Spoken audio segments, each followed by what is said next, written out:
So I'm just going to crack on and mix this track.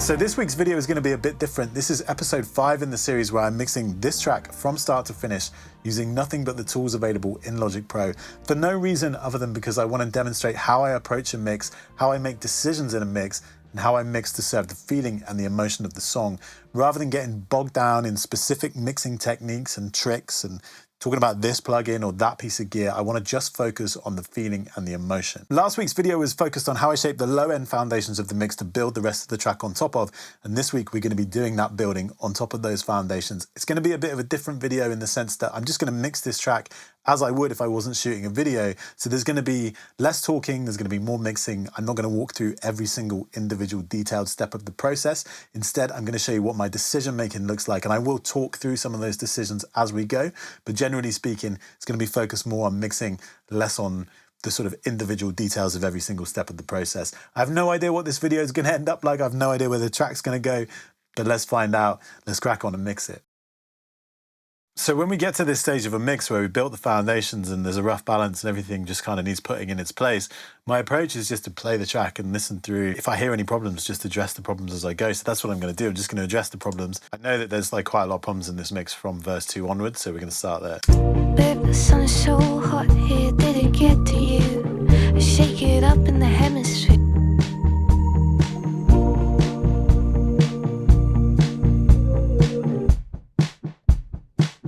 Drums just feel really boring to me at the minute. I think we can maybe do more with them.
Let's just push the drums back in the mix a little bit more.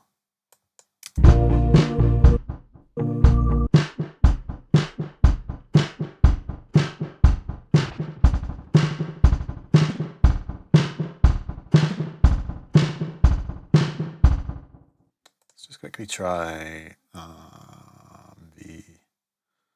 where is it? Delay, true tape delay.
The drum's a bit more character, I think.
I reckon we can get a little bit more out of that bass.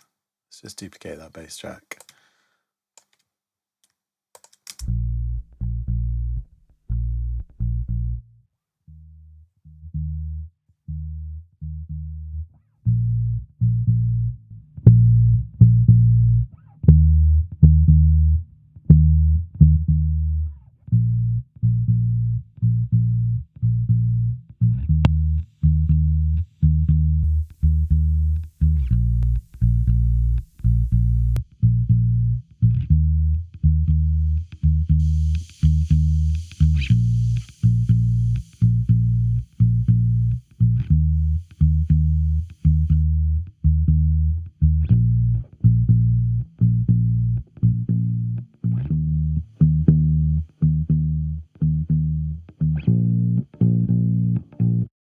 Let's put the pedal board in as well, just give it a little bit of maybe some extra drive. Let's try the Happy Face Fuzz.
right, let's sort this balance out. I think we got a better feeling behind the mix, but I feel like the balance is a little bit off now.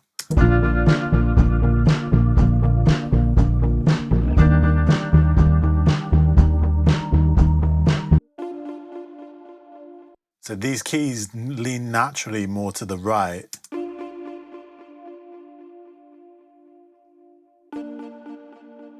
They're all sort of happening at the same time as these.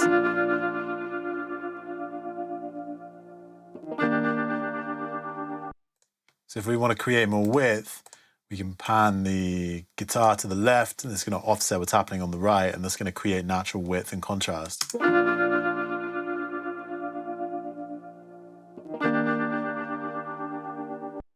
Remember, the plan is to sort of keep some of this warmth and this warm feeling. So I don't want like, I want these the whirly keys and the VHS piano, which are quite warm sounding.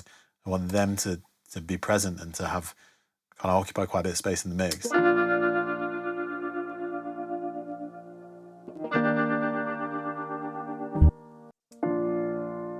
Particularly this. Let's try Fat Effects. Do I have a preset that I made for this? Old piano, what does that sound like?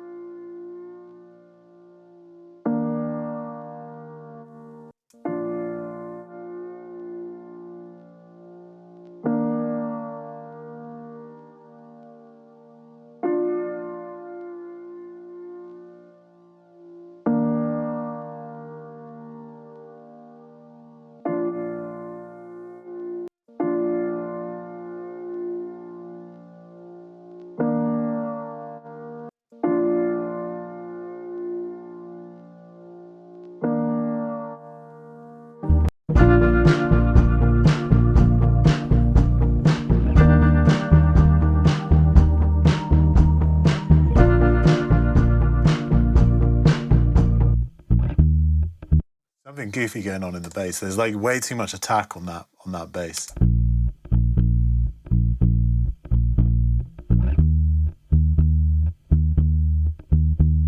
Let's try. Last week I said I didn't want to use the FET. Let's try this first, just to maybe bring down a bit of the attack of that bass. Let's go 4-1.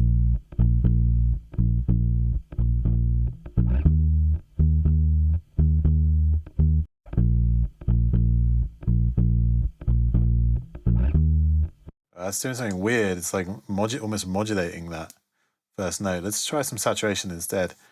Let's try the overdrive plugin.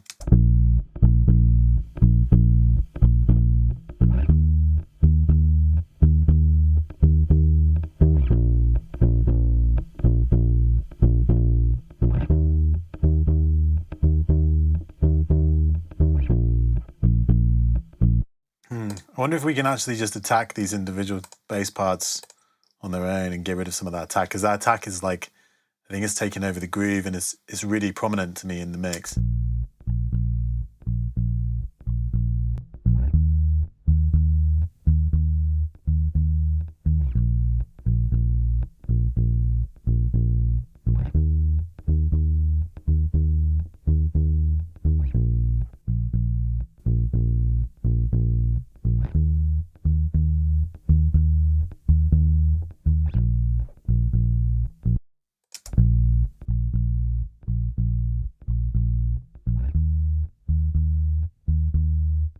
Quite a lot coming from that as well. Let's try the enveloper.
That feels better. I feel like we maybe don't need as much low end as well.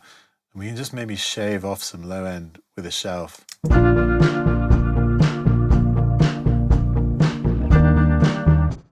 Put it before the compressor, see if it helps the compressor a little bit. A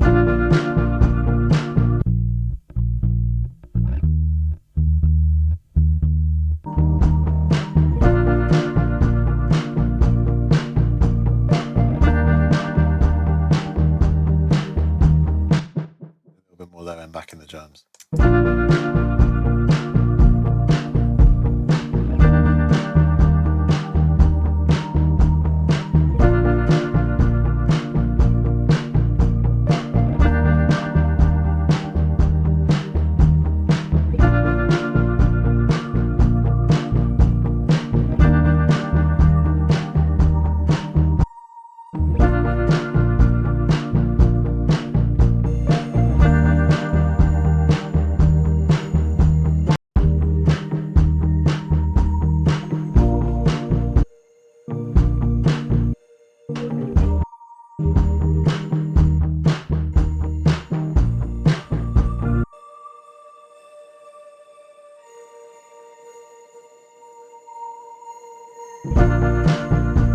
By this point, I was so deep into the mix that I hadn't actually realised my camera battery had died.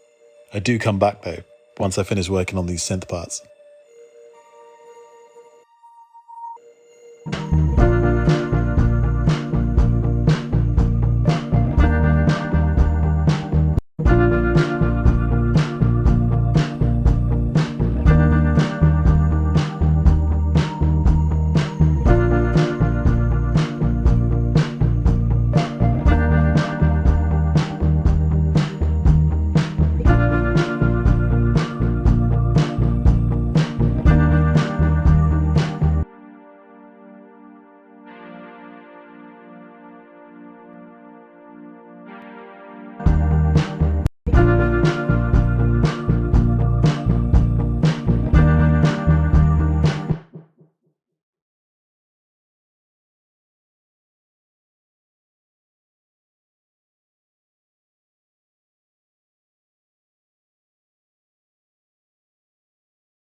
blissfully working away on the mix there without realizing that the camera battery had died and the camera turned itself off and wasn't actually recording. Anyway, what I was saying when I'd stopped the mix just now was that really this is about making sure there's conversations between the different parts and that those conversations that are happening are serving the feeling of the song. So for example, here, there's all these different tracks that make up this lead part. There's this wah guitar and these piano leads. And really, this is just about making sure that the conversations that are happening between those parts and everything else in the mix are happening in the right way to serve the feeling of the song. So for example, like the sparkly stuff which is coming in is all well and good, and it does add something to the feeling of the song, but that shouldn't be the focus. The focus should be these more mid-rangey parts and the parts that give you that driving sort of summery feeling. If you get to this part and you're not really sure about where things should sit in the mix, think about the feeling of the song. And that's what I come back to every time. Those chimey sort of sparkly bells and stuff are great for elevating, but they don't need to be at the forefront of the mix. And also you'll notice I'm not really doing loads of processing. If I hear that there's a bit of resonance happening, then we'll dial out, use the channel EQ and dial out some of that resonance or whatever, but I'm not EQing every track. I'm not compressing every track because it doesn't need it. A little bit of nip and tuck here and there. Most of the work has been done in the production and the mix is really just about enhancing that. And if you're getting to the stage where you're mixing and you're doing loads of work because the sounds are not ready, it's because the production isn't finished. And if you're producing your own songs, that means you need to go back and finish producing and finish getting the sounds as good as you can before you start mixing them.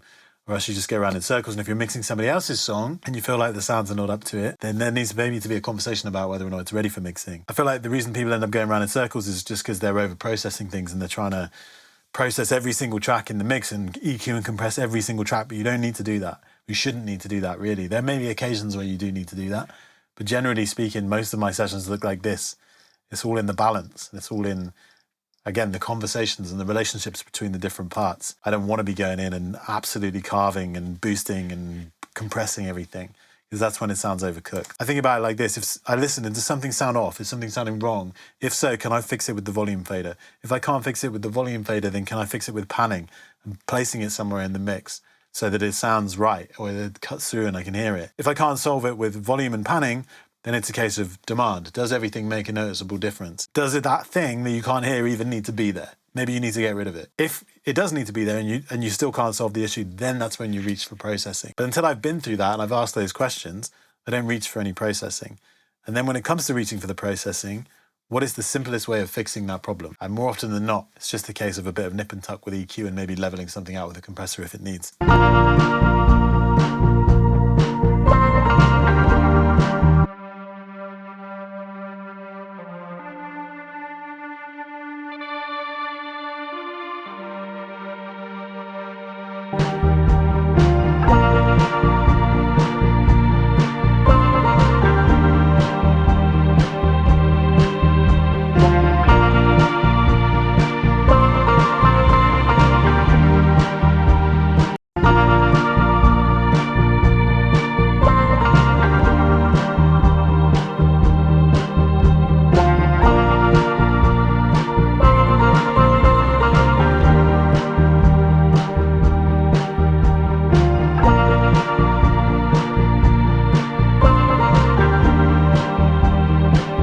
Maybe compress this lead guitar just to give a little bit more presence to it, I think.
That Moog lead just feels like, I know, that's one of those things where does it actually make a noticeable difference? I wonder if we mess with the pitch, we can maybe make it stand out a little bit more. Let's go to the modulation effects. Actually, let's pull up another preset. Let's go for the cheap cassette synth again.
Okay, let's move back to this chorus and see if we can get these parts in.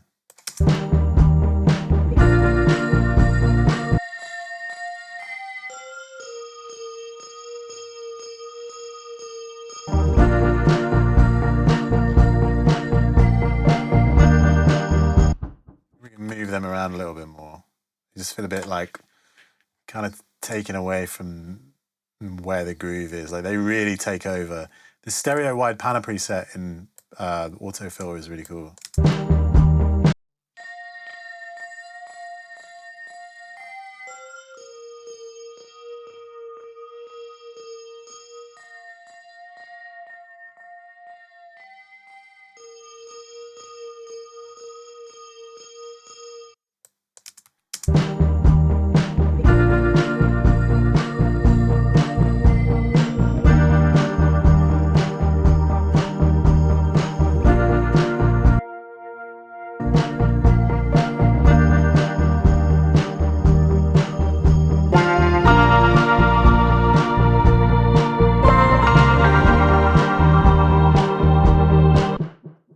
I realise I've not got these sound effects on. It feels like it's something's not elevating, and I think there's this Moog noise in here, which is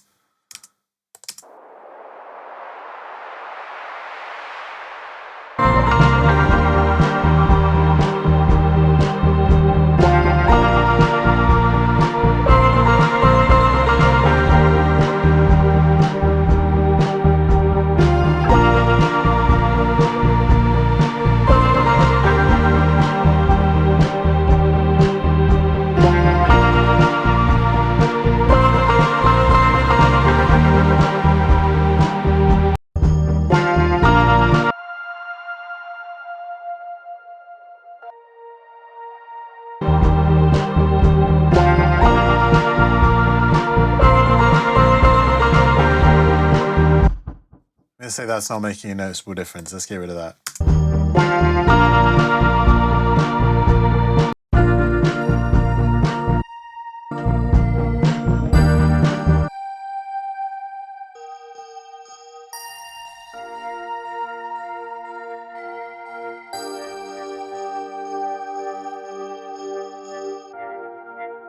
So they kind of become one conversation, which is interesting, and I think that sort of makes sense.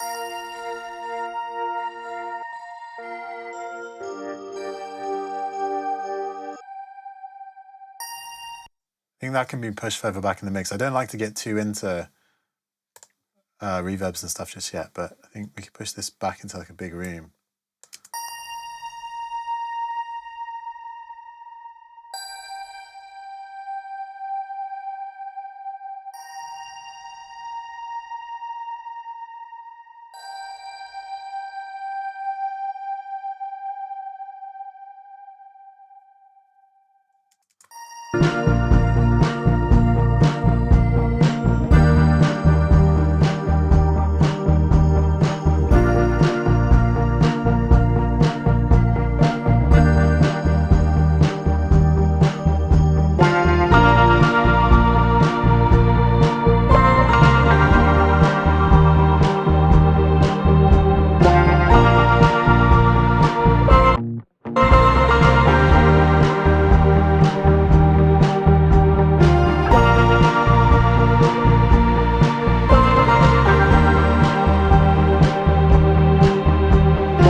switch out of that section for a bit and go back to the verse.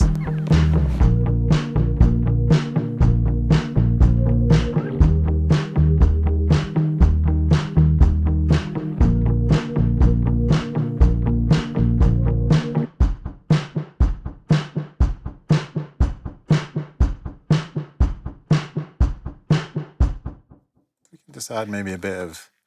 What I love is the bit crusher for a bit of extra punch. If we set it to 12-bit. 14-bit.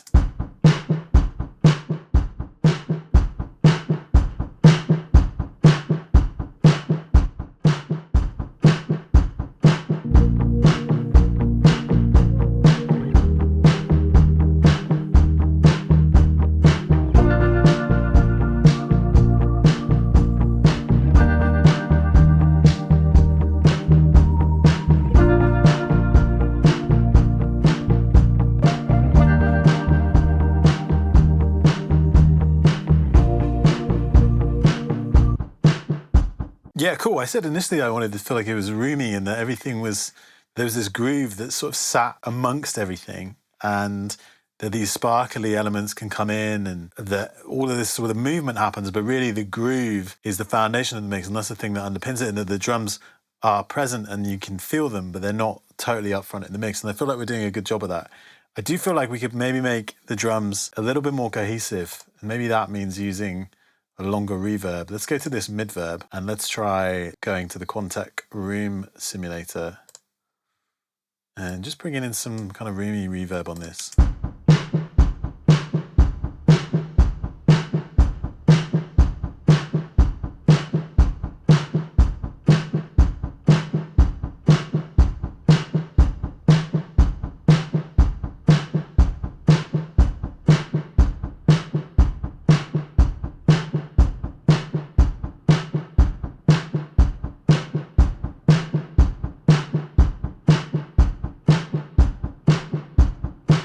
Yeah, that's cool. The decay of the reverb is kind of like in time with the drums. What if I saturate that reverb signal going into the reverb?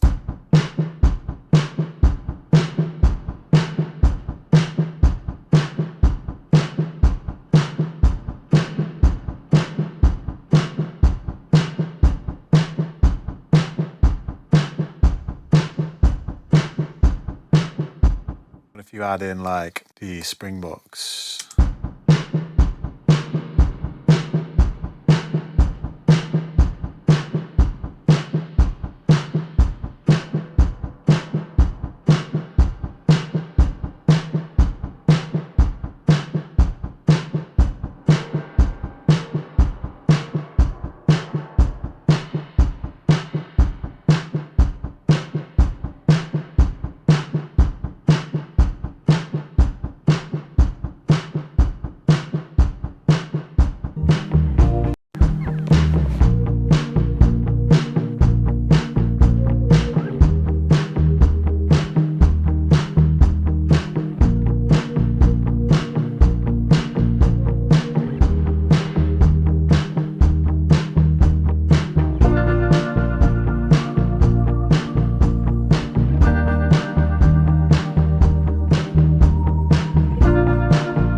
Yeah, that's cool. I feel like that's gluing the drums in place and it's giving it this like ethereal feeling. So you retain the drivingness and that dry sort of roominess without it feeling like washed out, but it's adding this sort of glue and this kind of floaty, ethereal feeling in the background, which ties in really nicely with the themes and the feeling in the song. I feel like the mix is starting to come together now. Let's hear it with the vocal in place. This is really just a placeholder vocal sound. I'm using this vintage Vox vocal rack that I demonstrated earlier on in the series. I said at the time, like, I like to just use a vocal rack as a kind of placeholder for the sound, and then we'll shape the sound later on once we have the mix bus processing in place and everything else, and we can start shaping the vocal sound. But let's just take a listen to what the track sounds like with the vocal, because if it doesn't work with the vocal, then it's never gonna work.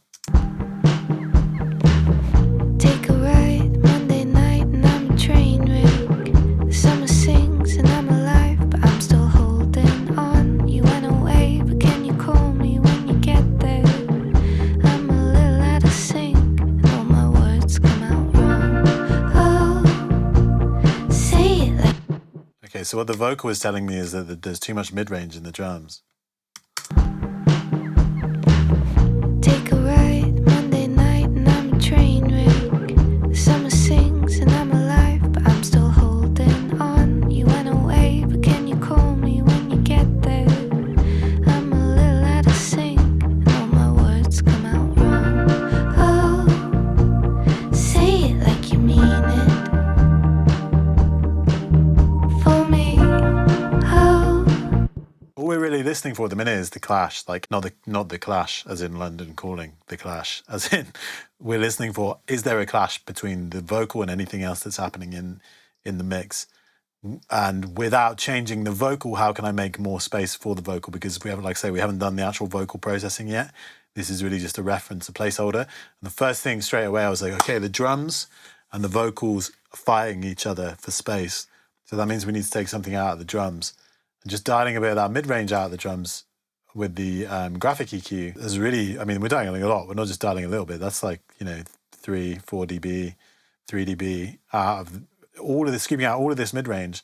But that's helping make space for the vocal. And ultimately, we want the vocal to be upfront and intimate and to feel warm. And like I said earlier on when we were making the plan for this mix, I want it to feel like a conversation, an intimate conversation between two people. So the lead vocal needs to be upfront all the time. The groove is really important, but really what's the main thing is making sure that lead vocal sits in the ear of the listener, and all this mid-range in the drums is getting in the way of that. So this is really crucial to ensuring that the vocal sits up front. A lot of people would go into the vocal and try turning it up and then doing even more, like EQing it and compressing it. But actually what you need to do is take away from something else in order to make space for those vocals.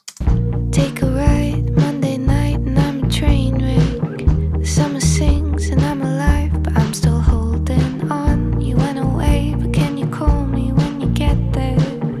I'm a little out of sync and all my words come out wrong. Oh, say it like you mean it. For me, oh, tell me that you feel it. Babe, the sun is so hot here, did it get to you? I shake it up in the hemisphere, but I'm broken in two pieces of your paper drawings on the dashboard. When I think about my life, I think about yours. Oh, say it like you mean it.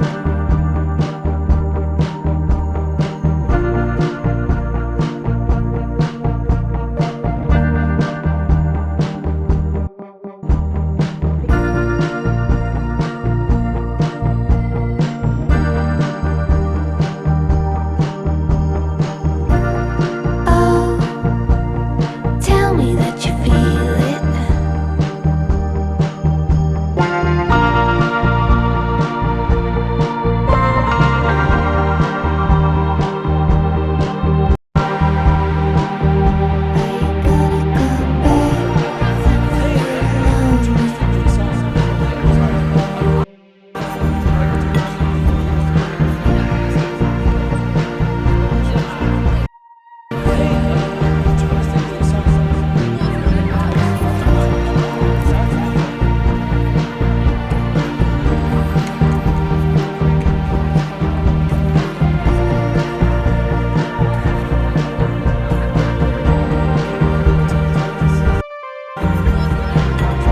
So I'm going to leave it there for now. There's details and there's things that get lost in certain sections of the mix, but this is totally natural because we haven't yet done any automation. We haven't yet considered the fourth dimension of the mix. We're working in the minute in a three-dimensional sense, so that we're looking at the sort of the height in terms of the frequency spectrum and the width in terms of the left and the right, and then the depth in terms of the front to back and the feeling of sounds in certain moments.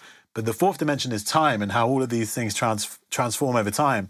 But until we have the vocal in and until we have the mix bus processing in place, we don't want to get into those details, or else we just end up creating a bit of a mess for ourselves, because everything is going to change a bit anyway once we start shaping the overall tone of the mix and once we have the actual vocal sound in place. And you'll have noticed I haven't really done a great deal. If anything, most of the stuff is reducing, taking things away. And that's because I truly believe that mixing is 80% reduction and 20% production. It's much more about taking stuff away and reducing sounds, making things smaller so that they fit into the bigger picture. And I think the mistake a lot of people make is they want to make everything sound huge. They want to process everything. And they always feel like they should be doing something to make sounds bigger and bolder and better. And then when you put it all together in the mix, it just falls apart and it just feels like a mess and it feels cluttered and nothing really has a place. And this is demonstrated in this video when I brought the vocal back in at the end. And immediately the drums were like taking over and they were fighting for the vocal. So rather than add more processing to the vocal to make the vocal stand out, we're taking away from the drums in order to give space for the vocal. And this dip in the mid-range is exactly what did that. So bear that in mind. Mixing is more about reduction than it is about production. And I think that's something that people need to get comfortable with, is the idea that actually when you're mixing, it's totally normal to be taking away all the time. You're not necessarily trying to add to stuff. And that's also natural because the production process is so much about throwing stuff at the wall and seeing what sticks. The job of the mix engineer is to come in and sort through all of that and to take the stuff off the wall and make sure that what is on the wall should be there and that it all fits together. So that's the majority of my process in a nutshell, and hopefully that's been useful to show you that you don't need to go crazy with plugins and processing. You just need to ask yourself some simple questions. Firstly, ask yourself, what problems am I hearing in the mix? Then ask yourself, can I solve those problems just using a volume fader? And if you can't solve those problems by turning something up or turning it down, ask yourself, can I solve this problem with panning? Can I put this part somewhere else in the mix, and is the mix going to feel better because of it? If the answer to that is still no, then you ask yourself, demand, does everything make a noticeable difference? If it doesn't, if this part doesn't actually make a difference to your track in a noticeable way, then can you get rid of it? And if you can't, and if it's still a crucial part if it's integral to the feeling of the mix and how the overall song feels, but it's maybe not quite feeling right in the mix, only then will I reach for processing. And even at that stage, I'm still trying to find the simplest route to fix that problem and make the mix feel the way that I want it to feel. Next week, we're going to move away from this reduction process and we're going to start taking a look at the mix bus and see if we can use mix bus processing to shape the overall tone of the mix and make it feel more cohesive in a way that accentuates the emotion and the feeling of the song without getting bogged down in loads of technical detail. So make sure you come back for that. If you haven't yet caught up on the rest of the series, you can do so right now on the playlist below, and I'll see you next time.